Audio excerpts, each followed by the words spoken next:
Just coming here, it was just a little bit of worriedness, but also excited because who wouldn't want to leave the refugee camp, right? It's a hardship, it's a place where people are still praying to just find a way to get out. When we first moved here, we faced a lot of difficulties with the language barrier, adapting to the culture, a lot of things. And when you mentioned about the Bothness, yes, I was excited, but also now I'm nervous. Like, what's going on? Just navigating that. And I'm still navigating. Looking back right now, I was like, I didn't know I lived in between two worlds, the world that I survived and the one that I'm learning to navigate, you know?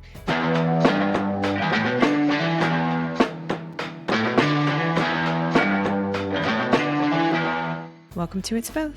I'm your host, Nikki P., a therapist and storyteller who believes that life isn't either or, it's both. And each week, we dive into real stories about holding multiple truths, building resilience, and making sense of life's messy middle. In today's episode of It's Both, I'm joined by Abdikadir, who shares his extraordinary journey from spending 14 years in a refugee camp in Kenya to starting over in the United States. Abdi opens up about the bothness of his experience, the excitement and the fear of moving to a new country, the burden and the privilege of being the eldest sibling, and the complexities of adapting to a new culture while also honoring the one that he came from. Abdi's story is one of courage, community, and hope, and a reminder that even in the hardest seasons, we can hold multiple truths at once. It really is one of the most impactful episodes we've had to date. So let's jump in. Today, I am talking to Abdikadir, and I'm so excited for our conversation today, just to get to hear about your life, your story, and all of that. So thank you for being here. Thank you for having me. Yeah. So before we jump in, I would love it if you could tell everybody a little bit about who you are. Yeah, so Abdi is a humble soul. I'm a father of three beautiful children, 16-year-old son and 14-year-old daughter and a 4-year-old daughter.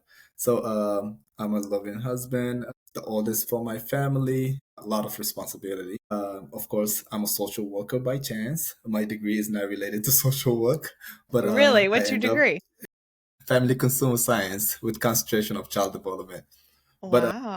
yeah, I came to Safe Haven as an intern and they offered me a position and I'm like, sure. I love the environment and all of that. Yeah, I'm a soccer player. Wanted to pursue career in soccer, but didn't work out due to injuries. Pretty much adventurous. I like to hike a lot and run and yeah, play soccer, watch soccer. Yeah, my family see me as a leader, which I don't know if I have the quality or the criteria. But again, leadership is not my area of expertise, I guess. But I'm working towards there. Hopefully, one day I will become a leader in the in the real world. But as far as for my family, they lean on me and just making sure that I don't do too much errors because a lot of people watching me, right? Yeah, so that's who I am, and just I don't have anything exciting Yeah, about I think myself. I Yeah, think that's pretty exciting.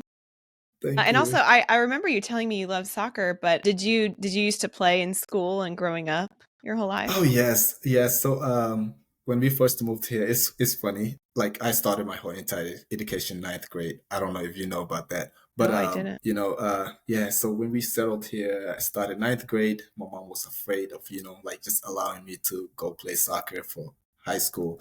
I Mhm. did the tryouts. I made it. The coach wanted me to play, but she said no, and I totally understand from her perspective because she Mhm. was concerned about like the unknown about this new country and all of Mhm. that. So I did, just accept her words and didn't argue with her. The next year, I tried out again, and the coach was like, you know what?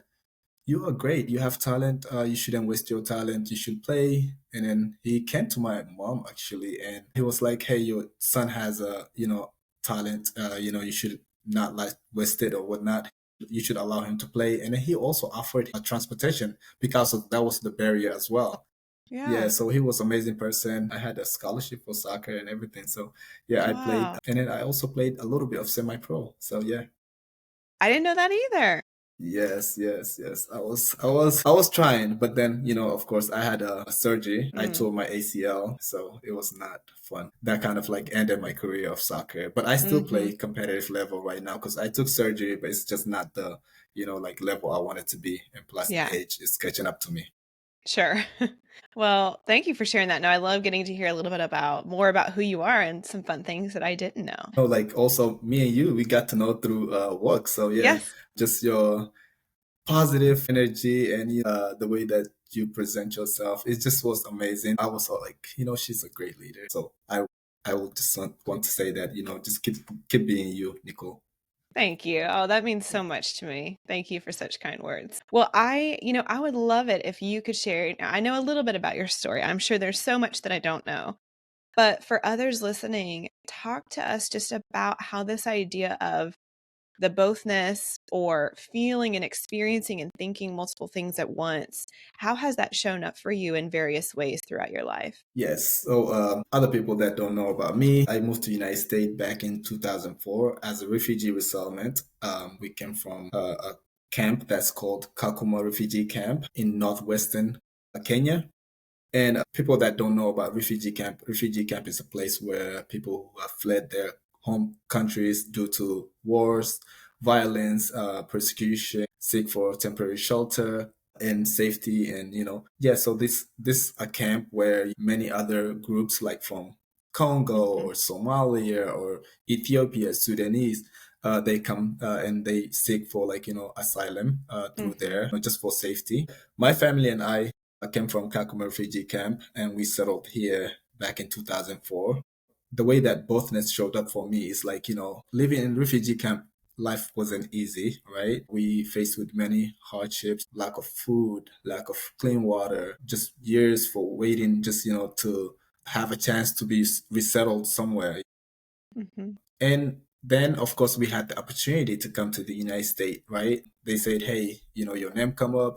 We are taking you to a country far away. And I'm like, oh, yes, thank you, God, because like Hmm. it was opportunity that we couldn't even, we didn't even know that it was real. And Yeah. then, of course, like it had me thinking. I was young. I was always curious, growing up curious, asking questions, Hmm. a little smart in my own way. Okay, we are going far away from here. That's good. Everybody talked about opportunity in the camp, like, Yeah. good jobs, education, safety, home. And I want it all, knowing that my mom and I and my siblings, if we get out of the refugee camp, we'll have a better opportunity in this country Mm. where we don't even know anything about it, right? Because of prior to that, I didn't know what the United States is.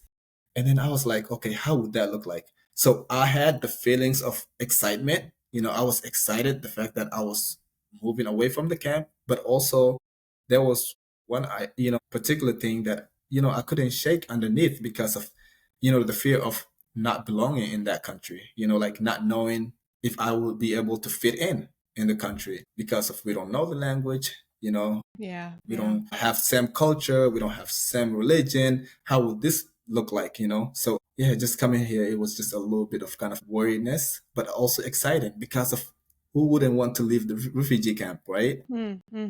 Is a hardship, is a place where people are still praying to just find a way to get out. When we first moved here, we faced a lot of difficulties with the language barrier, adapting to the culture, a lot of things. And when you mentioned about the bothness, yes, I was excited, but also now I'm nervous, like, what's going on? Just Yeah. navigating that. So that's how it come about. And I'm still navigating. Looking back right now, I was like, I didn't know I lived in between two worlds, the world that I Hmm. survived and the one that I'm learning to navigate. Gosh, I mean, that is talk about the experience of bothness, right? And at such a young age, when I would imagine, especially not knowing anything about this country that you're going to, and yes, there's excitement, and you're like, yes, possibility and hope, but then also so much fear. I would imagine I would be terrified. I mean, even when I travel to a new place now, there's still some anxiety. Even as an adult, you're Yeah, like, oh, am I going to know? yeah, And that's as an adult, right? With all these true. additional tools that we have. So to be a child in that space, oh, I can't imagine all the conflicting things happening at once. Yeah, and not just that, but like when if we were traveling with both parents, it would Hmm. have been a lot easier in a Hmm. way because of now traveling with a single mother who does not also speak any English, same as Yeah. me, and I have like three brothers and one sister, and I'm the oldest.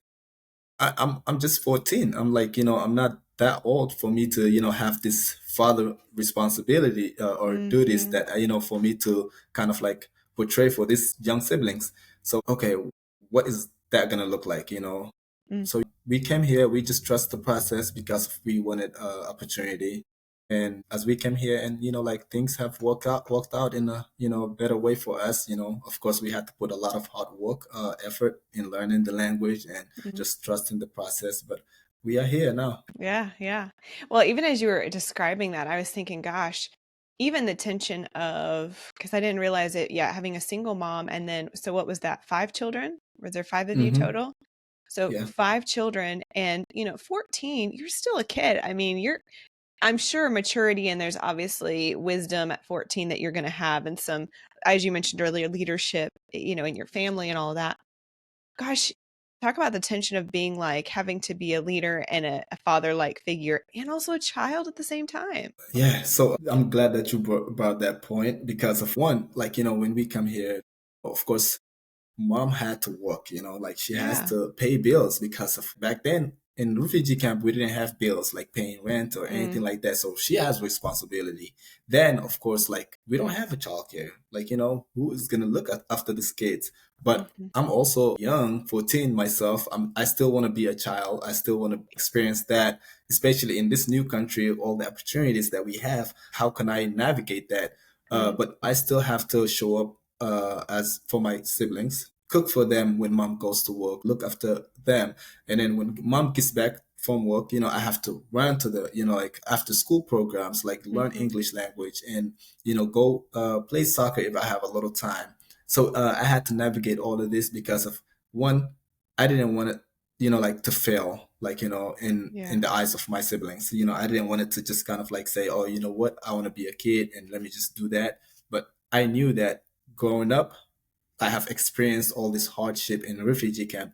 My siblings don't know anything about it. And until today, I tell them the stories how I used to go walk for miles, fetch water, go collect for woods to make fire, to cook. It's just that they don't understand that. But then me coming here, especially not having a father, but there was one word that stuck to me. My father, when we were living there, he told me that, hey, you are father for your, like siblings. So just know you are the man of the household now, because I will not be there with you because my mom and my dad didn't come together. He had Mhm, another family. So I'm like, you know what? I don't know what this responsibility means, but I will try my best, right? So mm, I came to United States. Just that word stick to me, and I was like, I'm gonna make sure that I show up for my siblings. I make sure I do my part. mhm, Yeah, it was a huge responsibility, but I felt like I did my part for what I could do. I wanted to be a kid, but I also wanted to be a mhm, responsible big brother. So that was like kind of like a conflicting time, but I'm glad that I overcome and everything has worked out. mhm. Yeah. Well, and I'm thinking too, gosh, even your experience at the refugee camp, how long were you all there? How long was your family there? It was different times. So I at Mhm, first like I was like 1 year old when mhm, my parents migrated from Somalia mhm, to Kenya. So there was two refugee camps. First we came to one, and then we migrated from there to another one. And it was 14 years of my life just being in the refugee wow. camp, before I moved to United States. And just learning how to navigate, the way of life in refugee Mm, camp. Again, this place where multiple groups of people come together and you just have to lean on each other as for support and ways to survive because of one, you only get food once a month and it's not enough to last even for the whole month. You have to know when the food trucks will come. If you don't know, then you have to know other people that will be able to tell you that. If you go to the fetch water, which I was doing that my part because I would say I started as like 10-year-old just going mhm, fetching water, but because of my mom cannot go and do that. My dad mostly was not, there. But mhm. as the older brother, I have to always do this, fetch water, walk for miles. Sometimes, like you don't even get the water because of this long line of waiting. And that responsibility, again, it followed me to United States, which I have to show up for my family in a way. But just knowing that I had to walk miles to fetch water, go to the woods with all the adults, collect woods or to Hmm. make fire. So it has always been constant survival mode. And then, of course, if you don't have food, then you just pray that you make it to the next day. On top of that, there's also like conflict that's going on in a refugee camp. You brought like several groups that are not from the same country. We are from Somalia, but there's also people from Congo. There's people from Ethiopia. There's people from Sudan, and of course, most of them left their war-torn country for sake of Yeah. seeking survival. But then at the same time, we come here, we all trying to navigate. The food is, like not enough. Sometimes there's food shortage. There's sometimes like people will leave at night and come to your house to like get whatever belongings, like whatever you have. So it Mhm. was like more of like a survival. So I'm glad that that time has come where we Yeah. were able to settle here, but it was constant survival mode. Yeah. Well, thank you for sharing that. I think it's probably something, and I feel like, especially right now, with just kind of where the world is at, people don't understand. And I feel like your experience and your story is so important and needs to be shared. It matters so much. And I had no idea what that experience was like. I haven't been through it, so I can't know. And so to be able to hear, I mean, 14 years of being in survival mode, knowing what that, I know what that does to like the nervous system and the body and growing up. And Yeah, I mean, that's a mentally. lot mentally and emotionally. Yeah, so my mom even, faced more difficult than what I did because when she was fleeing our country, Somalia, of course, people were killing each other. So like that survival looked different than the survival in the camps because of in the camps, we were migrant. Of course, like there's a refugee. I came here as a refugee resettlement, and there's people who are migrating right now coming to the United Yeah. States.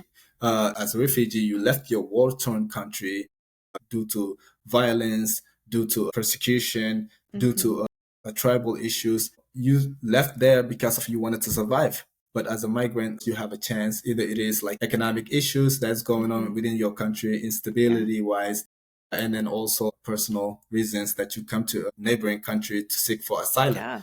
But for us, we didn't have no choice but to leave because of Hmm. they are constantly killing. You have to get your family out. So my mom has seen all the killings, but then of course that followed us. We came to the refugee camp. People were still doing this stuff because of people could not get along together, and then that followed us. And then talking about that, and you brought a good point with everything that's going on within our country, my Hmm. inherit country, Yeah. where the president is closing doors on people that are seeking asylum. It's just a lot, and I wanted to even address that as well because of Yeah. I came here as a refugee resettlement, right? Again, this has showed up for Bothness because I see it as immigration as like a topic where I'm all up for the right way because I came here as the right way. There's other people who are migrating. Every country has the right to put order in place, Sure. has the Yeah. right to protect their borders, enforce laws. It is laws, but at the same time, you can't close doors on people who are just fleeing war-torn countries seeking asylum in the right way. And what this administration is doing right now is pretty much like closing doors on everyone. But again, I have that bothness feelings of I'm okay with reinforcing our border and structure, having a structure around the border, reinforcing laws around our border, making Yeah. sure people get into our country in the right way. But at the same time, you can't just do mass deportation on other people who came No. here in the Yeah. right way and separate families and all of that, right? Because of, yes, if people have bad reputation or like they have committed a crime, take them out of here.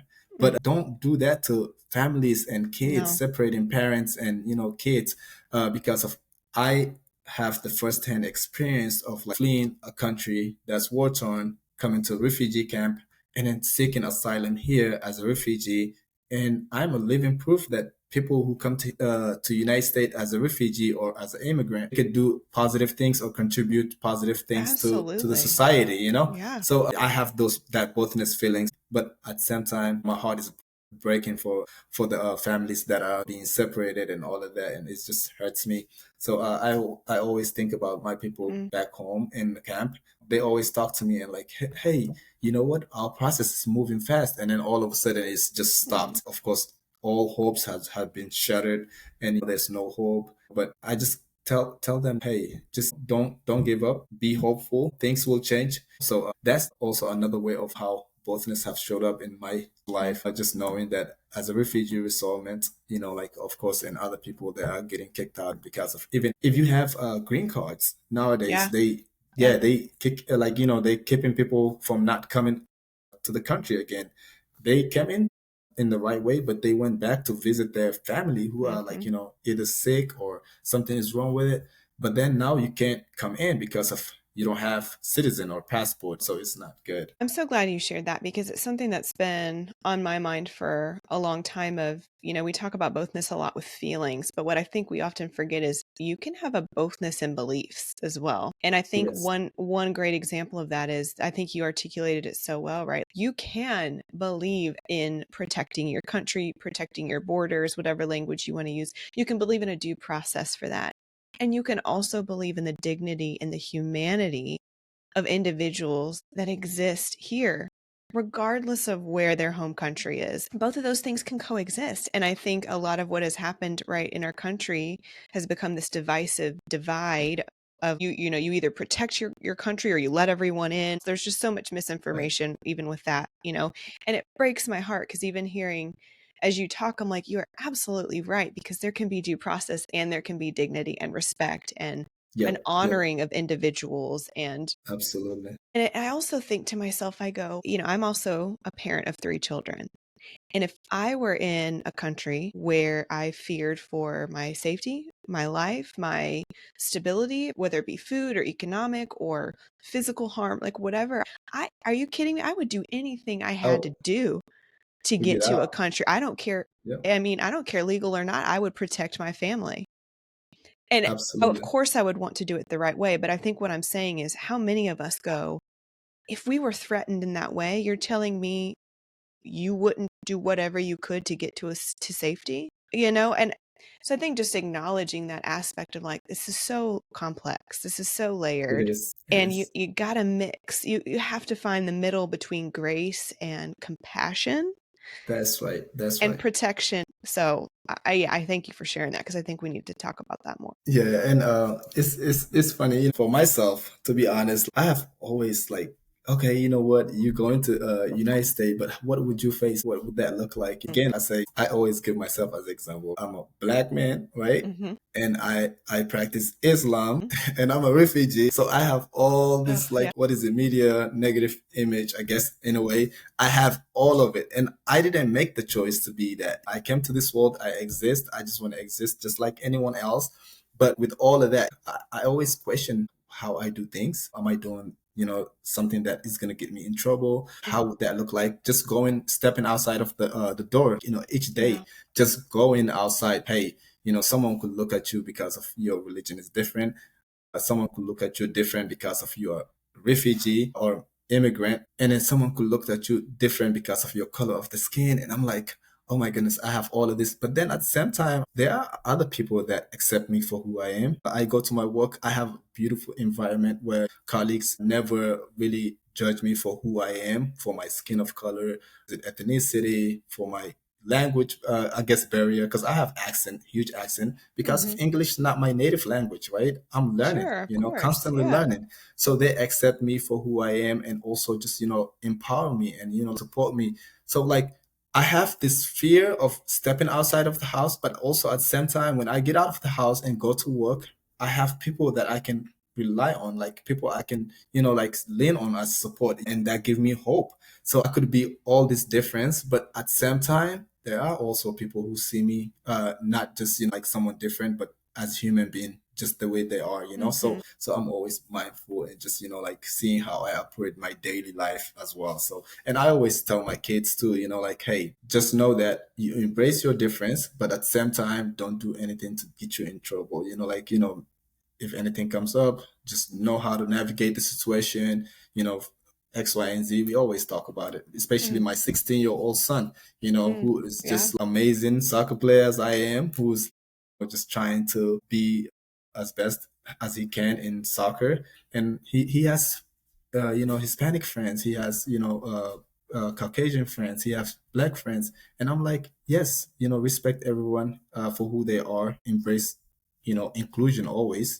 Don't try to like use their ethnicity or their difference in a negative way. So that's what I Mm-hmm. always tell them. Gosh, and it's so beautiful. And also, what I hate about it though is, and I think you articulated it well, you are a person that has automatic assumptions from a lot of people here in America because of race, religion, your status as an immigrant or refugee. Like you have these Gender. things. There's a lot of Yes, your things. gender. I mean, that's a lot of Yep, things. that's true. All of which there's so much just incorrect and negative bullshit, right, I around totally this. agree. And you every single day, like I'm thinking back to how you described a refugee camp, and in a way you're still experiencing that level of survival, right? Because Yeah, you are always sort of in protective mode because you are, as acknowledging my privilege, I'm a white woman who was born in this country, but with the privilege I have, I don't wake up every day and have to worry, what if I do something wrong? It's the immense, I would imagine, pressure and anxiety of that for you. Talk about the bothness again, right? Like you wake up yeah, and you go, yeah. I'm proud of who I am. I About to am be here, inclusive and others. Yeah, I'm proud to be here. And also, but then, I got to be on guard because yep, yep. everyone else is not there yet. It is. Yeah, well, I totally agree. Because of like, again, of course, I would never think I'm not proud to be here. Because if you tell me right now, hey, let me take you back to the refugee camp, I'll say no. Hell no, Hmm. I'm not going. Yeah, I'm yeah. staying here. Although there's some sort of like ways that I have to navigate, I would Mm, rather navigate it in that way rather than you taking me back to to the camp. So a lot of times when, especially speaking of this mass deportation, when you trying to take people, of course they are gonna hide of because of they don't course. want to go back Yeah. to the hardship or to the scariness, right? They Mm, want to stay here and just do the right thing. But again, just knowing that how you navigate the world around you is amazing because of, again, I learned how to do that back home as a young age and mm, came here. And then I was like, you know what? I need to always be mindful of and be on survival mode. Just because of I'm in a comfort level, I have hmm. home, I'm in a place of safety. I'm proud to be here in the United States because this country has the most amazing as far as like security or whatever here, as far Hmm. as like military wise. So like always just thinking of like forefront. So I'm proud to be here.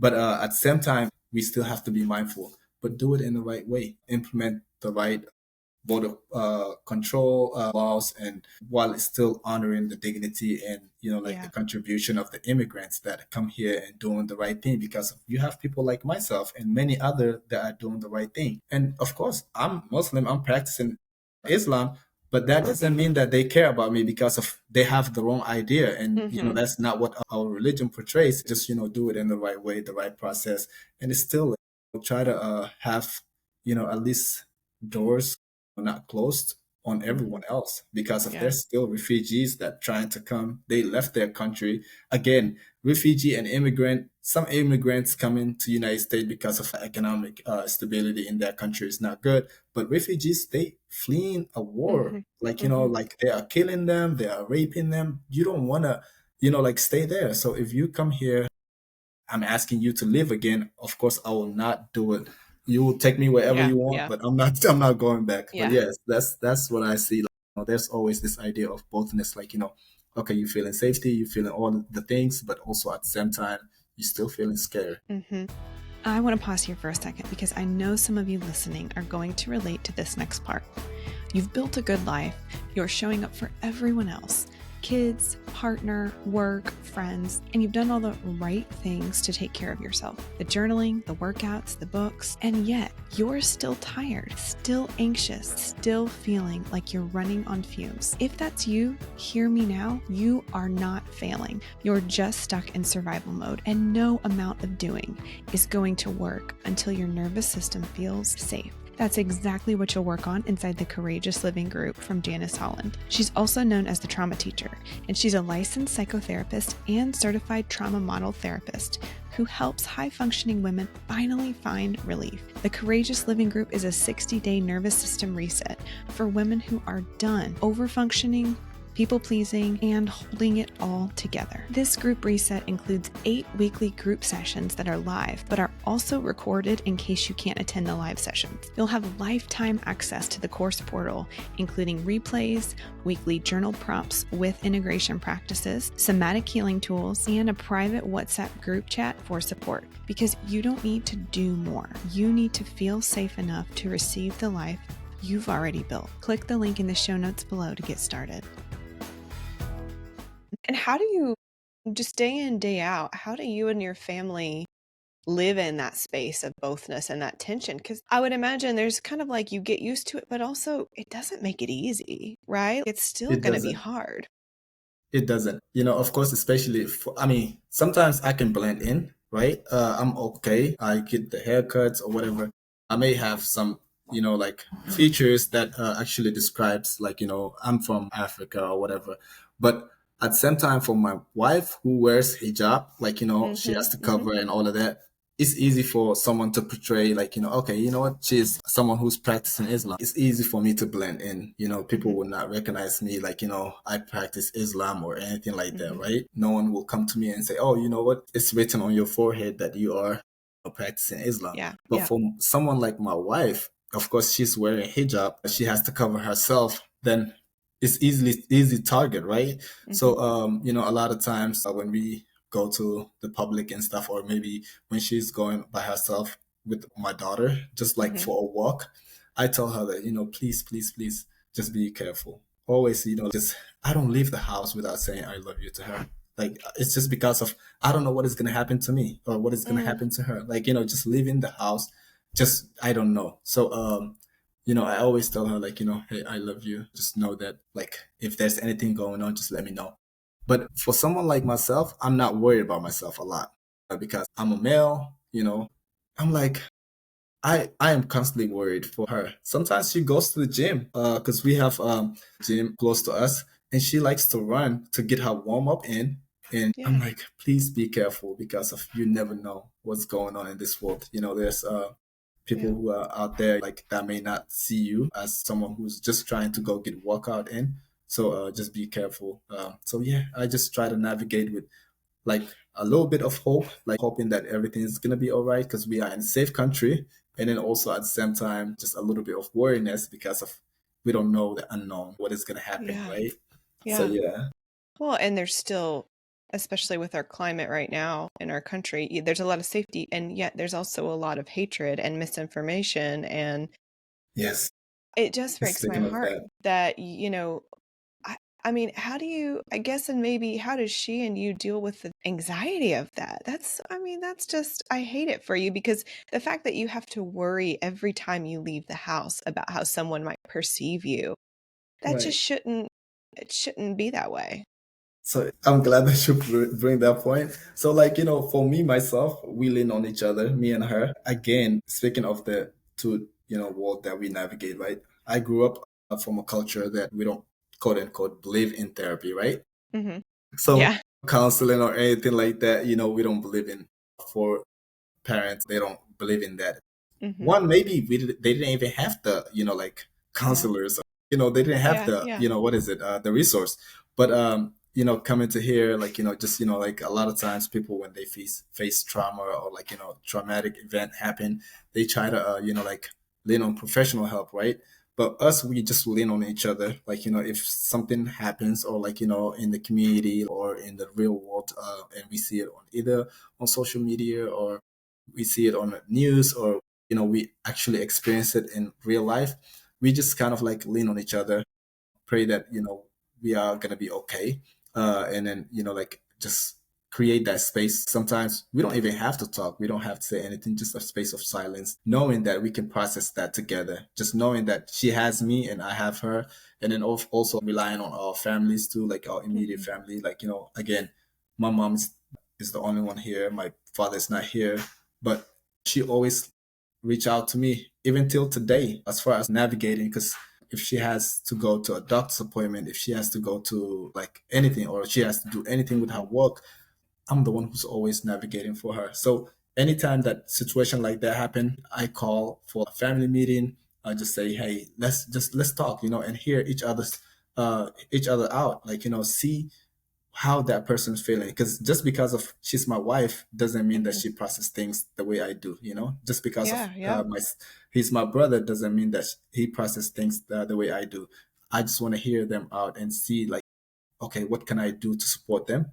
What can I do, like, to kind of like make sure that something like that doesn't happen to my family if it is a negative factor. But also, what can I do to lend support on them? How can I ask them for help? So yeah, it's just always about just having that family moment or talking through things out and just making sure that we have each other.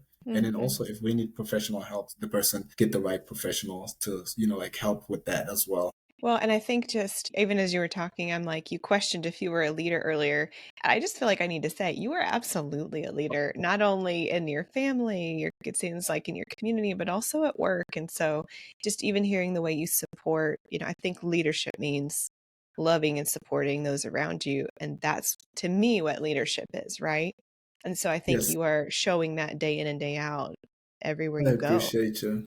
I appreciate you. Sometimes people require to put a label, but day in and day out, some people portray the action Mm, of either leadership or we portray that. But at the same time, I'm not the type of person that asks for validation. I do this with heart. of I care course. about my family. I care about parents. Although, my father was not in my life during the time that I really needed him Mm, as like, a young adult, because I needed a father that will guide me. So I see, like, life right now, like I was the one who has been through the hardship for my brother and my kids to not suffer for that. Being mhm, the first generation in my family to go to college, now I can talk about my son and my brother, like what to avoid and what not to avoid, right? mm, As far as student loans and other things like credit cards and all of these things, because I was the first hand experience to navigate all of this. mm. So again, the feelings of bothness, right? I appreciate being the first to navigate this so that way they can avoid that. But at the same time, I wish there was a person that was older than Mhm. me to help me guide and talk to me about all of this. So that way I don't have to suffer as much as I'm suffering right now. Does that make Yeah, sense? Yeah. it So, definitely does. yeah, Yeah. you know, And again, gosh, the bothness, right, shows up everywhere because you're like, as a leader, you get this sense, I would imagine, in my experience, right, of empowerment and also, thank goodness I did this so you don't have to. And also, why did I have to do it? why Like, did I have to suffer, right? why? And especially, I would imagine being the oldest child in your family, the oldest male child, like all of this expectation, understandably, right? Like you understand the context, there's grace for it, and yet doesn't make it easier. It's still an immense amount of pressure on you to Yeah. figure it out and be the first and do all the hard things, which it's just hard. That's so hard. It is. It is not easy, but and for me, I just navigated that way because if I was not the right person for being the oldest brother or being the father of my kids, God wouldn't put me in that position. But then Hmm. again, there are a lot of people who have kids and they neglecting their kids and not doing that. But I mean, I just appreciate and kind of like look at it that way, like where if I'm struggling financially or whatever, I will overcome I'll overcome that because of God has put me in this position to kind of Mm, like process and to just, appreciate if I become financial stability one day that I will not waste my money and use it in the right way. But for right now, if I'm going through struggle, it's gonna go away. It's gonna be short time. But I always look at it as I am the oldest brother. I am the one who went through all of this. But at the same time, I appreciate for being there for them and all of that. But it feels good to have the first degree in my family, like mhm, just to say, mhm, hey, I went to college before you, mhm, but mhm, setting up the bar high for them. I started my whole entire education ninth grade. My son don't does not have any excuse for him to say that I cannot do it. Navigated the hardship of refugee camp. mhm, I came here, be present for, like my siblings as an older brother, as a father figure. And also not just that, I didn't stop there, but I went above and beyond, because coming to United States, okay, again, the idea of bothness, right? mhm, Coming to United States, I had to navigate everything. I didn't know how to read the label. I didn't speak the English language. So I felt invisible and exposed at the same time because of I couldn't understand the language in the hallway, like people talk about me or Mm, whatnot. So I yeah. just have to like say, oh, you know what? I am gonna keep trying, keep pushing. But now looking back right now, I didn't know I lived in between the two worlds. Like, again, that world that I overcome and the one that I'm living in right now, I'm still Mm, navigating. Just this idea of bothness, of just knowing that I can tell my son that, hey, you don't have no choice mm, but to strive for excellence. So mhm, I'm gonna keep pushing, but at the same time, I will leave room for grace, I guess, in a way, because of mhm, his unique individual of his own. I don't want to put pressure. I want him to do things that he loves, just like that. The way he selected soccer to be his favorite sport. I played soccer. It doesn't mean that, I have to reinforce that in him and say, hey, mhm. you know what? You have to play soccer. It's not, that's not how it works because it puts pressure on the child. And then later on, you have a child that's not doing things right and all of that. So I just allow him to be a child, but, help him navigate the world in the way that I see because of I have been through more hardship than he did. So I tell him appreciate because if he has privilege, I don't have. Like he had all this privilege, starting his entire education, elementary, middle school, high school, Mhm, but I didn't have that. I didn't mhm, have that. So and then also just appreciating the fact that he has a father that has been through a mhm. struggle, and like at least I have navigated life in more hardship or difficult level than he did. He does. So right now, him being here, opportunity being there for him. All he has to do is just, like have the right mindset and, go for it. Well, and it's kind of amazing to hear you. I mean, in so many areas, right, of your life, seeing this idea of bothness and tension. And I'm curious, what might you say to others who are struggling to recognize the bothness and to navigate it? What would you say to them and how you have found to kind of navigate the two sides of all of these experiences? I will probably tell you that to be open minded on everything that's going on in life because Mm, of every person is different, right? What I face or the challenges or like the bothness that I face, somebody else is different. But mhm, if you are somebody that can relate to what I'm going through, I will say just be open minded because of that. Again, I have the experience of a little bit of the culture back home and then mhm, also the culture in the United States. So I'm in the between. I can understand the hardship and I can understand the privilege that I had growing up here. So I have to also like always be mindful of that situation. So just kind of like having more intentional moment with him or like with family members. We always have family meetings and stuff like that I because of love that. I was talking to my youngest brother who's 21. I was talking to him and telling him about everything that I have went through. Again, my mom and my father divorced at early age when they had Mhm, me first, and mhm, then after that they got back together, right? And then they had my other siblings, right?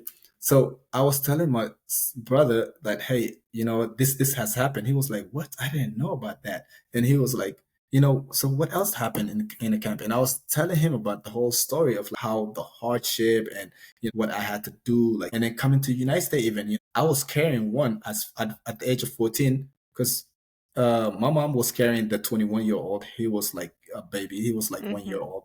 Because we will be like, what is it? August 14 will be our 21st year in the United States. So he was 1 year old at that time. Yeah. And then I was like, we had my sister who's like right after me. And then we have this two, like 3 year old, and then, of course, 5 year old, 2 years apart. So mom has to hold I one, can't carry one, imagine. carrying bags. And I was telling him all of this. I had to navigate all of that and just kind of like talking to him. And I was like, you know what? Just know that appreciate what you have and Mm, make sure you don't, like use it in the wrong way. But for someone who has experienced bothness of my world, I'll just say keep being patient, be patient. Don't never stop showing up or presenting yourself in the way that you do. Resilience, of course, just being hopeful that things will change. Even if you cannot change the situation but right at that moment, if you have good things and bad things going on and you want to change the bad thing, mm, don't force the change. Just kind of like trust the process and work towards it. Don't just rush through it. So I navigated in like, okay, this has happened. I can't change. I'm a refugee. Can't change that. mhm, I practice Islam. I can't change that. I'm a black man. I can't change that. There's things that I could change. What can I change, and what can I not change? The things that I could change, I'll try to work towards it and change that. But Mm-hmm. things that I cannot change, just, like, accept it, and, just process it in a way that, it's not going to get me in trouble, or, like, I'm not presenting myself in a position or in a environment where, that could get me in trouble. So if I am, what is it, practicing Islam, and I'm at the wrong convention, and, like, saying, oh, Allahu Akbar, or things like that, of Mm-hmm. course, that's a red flag. People will think that you are doing something wrong. So just making sure that if I am in public setting, accept my religion in respectful way. If somebody Yeah. else is practicing theirs, if we having debate or discussion, have it in respectful manner, rather than disrespecting that person's religion, disrespecting that person's appearance or who they are. And a lot of times, if conflict comes up, I just try to avoid it, because Mm-hmm. at the end of the day, if someone is not willing to understand to a certain degree, then you can't Mm-hmm. really force him to understand. So it's Oh. just to just walk away. So I Mm-hmm. always try to give these life lessons or talk to them in a way so that way they are able to navigate. So Mm-hmm. keep showing up. If you ever Yeah. like this between bothness, if it show up in your life, just keep navigating in the way you are doing, and don't force for change. Just accept what has happened, which is in the past, and then walk towards the future, how you could prevent that. Again, my parents left each other while I was young. I can't change that. I Mm-hmm. didn't know their situation. I never asked them. Mm-hmm. I never asked them, why did you guys left each other? Why I had to suffer for 7 years without a mother, and then Mm-hmm. after that, like, reconnected with my mom. They got married again, and I'm like, right now, I'm almost a decade older than Mm-hmm. my youngest like my next sister. So I'm what? It's okay. I accept that. Gosh, well, thank you so much, Abdi. Thank you for being so vulnerable, for being willing to tell your story, so many of your stories, and how you've navigated this tension in the space and all of the just immense hardships that you've had to face and still face to this day, and yet all of the wonderful, incredible things that you get to experience as well. But really, that bothness that I think you've articulated so beautifully. And I think it's very inspiring to hear you talk about how this has shown up for you and how you navigate your daily life. And I think this really will be really impactful for anybody that listens. Oh, I appreciate you. And I just wanted to say, if you allow me, I would like to give a big shout out to people that have showed up in my life, Mm, just being in your yeah. platform, like, because of coming to the United States, life wasn't easy for us to Mm, navigate and settle here.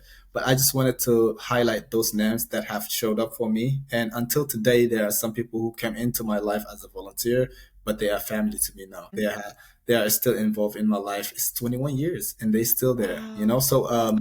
I just want to highlight their names, like Carolyn Cantwell and her husband, F. Cantwell, and like their entire family, because their kids were also part of our life, like, who've been there helping us with the English language. Kristen and Hope and Anna. I just want them to know, and this is the family that is still in our life. They still show up for us. They still Mm-hmm. call us, support us. So I can't really forget who showed up for me. And then other people, like, volunteer groups that I used to go to after school programs. There are some people that are not connected with me right now, even on social media, but there are some that are connected with me on social media. And if they ever have a chance to see this, because I will share myself.